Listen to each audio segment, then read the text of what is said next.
Hey everyone, if you're new to the channel, hi, my name's Forrest, and I've analyzed all of J.S. Bach's chorale harmonizations. Thanks for checking out the video. Let's take a look at this phrase. In my analysis, I say that the phrase starts in the key of D minor. Now you might be thinking, how are we in the key of D minor? There aren't any C sharps, there are some B naturals, and there's no key signature. But if you listen to the first 4 beats of the chorale, you hear D minor over 3 of those beats, and the only other chord we hear is C major. Maybe there's some Dorian modality going on in the alto, but for the sake of the video, we're in the key of D minor here, because it's the first thing we hear. Bach spends a lot of time focusing on it, and it's my analysis. It's okay if yours is different. That being said, the phrase clearly ends in the key of A minor. The last chord is A minor, the melody precedes the last chord with the G sharp, and the bass has some clear 1-5-1 movement putting the focus on A minor. So at some point, the chorale changes key, and I want to get to the bottom of where exactly that happens. Well, we know it happens before this point, because the phrase ends with A minor, and G sharp is pretty clearly A minor's leading tone in this context. What about here? A minor is the natural dominant of D minor, and it's a shared chord between the two keys. But if the only thing qualifying the key change is a common chord, why isn't C major a common chord? Why not D minor, or this C major, or this D minor? As a matter of fact, why not just start the phrase in the key of A minor? Well, herein lies my point. Sometimes it's difficult to pin down a particular place where a modulation happens because there's room for interpretation. But before I tell you my answer and reasoning, let's talk about what changing key means. Simply put, changing key, or modulation as it's often referred to, is the change from one tonality to another. However, there's a bit more nuance to what goes into modulating between keys. In the case of Bach's chorale harmonizations, Bach uses 2 methods pretty much exclusively to modulate. The first and most common method is through a common chord. This is when the key Bach departs from shares at least one chord with the key he's moving to, just like this example. Bach uses this type of modulation to achieve smooth transitions between keys in the middle of phrases. The second and more abrupt method is direct modulation. This is where Bach switches keys without preparation.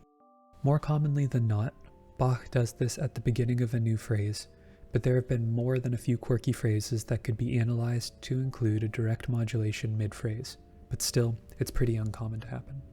Generally speaking, tonal music of Bach's period has what I'm calling goal-oriented harmony. Chords have functions that tend to lead one to the next, with the ultimate goal being a cadence. That being said, arguably the most staple pair of chordal functions is a dominant and a tonic, which is because they're very effective at establishing key. Of course, you could take a group of chords that could only occur in one key, and you could use logic to determine what key you're in, but movement from a dominant to the tonic provides all the context needed to hear a key in tonal music. This is really important because establishing a sense of tonality once Bach transitions to a new key means that a modulation has occurred. So, in summary, a modulation is when a new key is both established and maintained. Now back to the example. Like I mentioned earlier, this is a common chord modulation from D minor to A minor, but which chord is the common chord? If we look at all the chords between the 2 keys, 4 of them are happening here in this section. So how do we know? Well, sometimes there's a difference tone that gives away the fact that a tone from a new scale is being used, and if that's the case, a new key is either in the process of being established, or it's already been established. Another strategy to determine where a modulation happens is to listen. However, in cases like this one, and honestly in so many other cases too, our ears can hear modulations at different points. So with all that being said, where exactly does the modulation happen? Any of these chords could be the common chord, and committing to any of them in your own analysis would be totally fine because of this. But saying that any of them could be the common chord is also a pretty elegant solution. In my experience analyzing the chorales, I tend to analyze modulations as late in the phrase as possible. This is generally because I argue that if the modulation was happening earlier in the phrase, there would be something in the music that would lead me to analyze the modulation earlier, which is why most of my modulation analyses are later in the zone.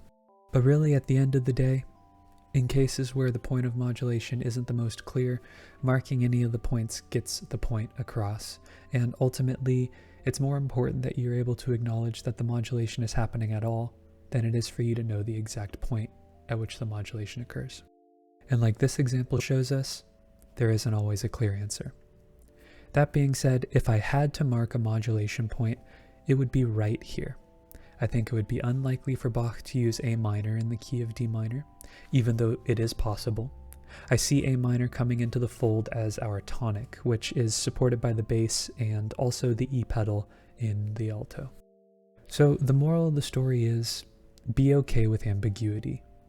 Being able to see the big picture is the most important part of any analysis, and like I've mentioned in my other videos, it's better to list all the possibilities when you can, and if you can't, commit to the possibility that seems right to you, but be aware of the rest. If you're interested in a particular chorale or want to analyze alongside me, you can check out all of my analyses on the channel, and make sure to like and subscribe for more Western music theory content. Thanks for watching and supporting the channel, and until next time, I hope you take care.